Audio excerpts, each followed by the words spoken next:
বন্ধুরা, আমাদের একটা ছোট্ট পেয়ারা গাছে পেয়ারা ধরেছে। এই গাছটি কিন্তু আমরা নিজেরা বসাইনি, নিজে থেকেই হয়েছিল বড় হয়ে। এই যে খুব বড় হয়নি, পুরো গাছটা দেখালাম না, আরও তো পেয়ারা আছে, যেদিনে তুলবো আর একদিন দেখাবো। এই দেখুন পেয়ারা হয়েছে। পেয়ারাটা আজকে একটা তুলে দেখছি, কেননা হনুমান কালকে এসেছিল, ওদের ভয়ে তুলে নিচ্ছি। পেয়ারাটাকে ধুয়ে নিয়ে কেটে নিলাম। একেবারে নতুন গাছ তো, তাই কীরকম হবে তাই খেয়ে দেখাচ্ছি আপনাদের।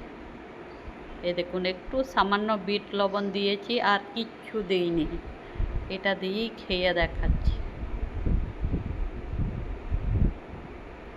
পেয়ারাটা একদম দারুণ খেতে বন্ধুরা। সবাই ভালো থাকুন।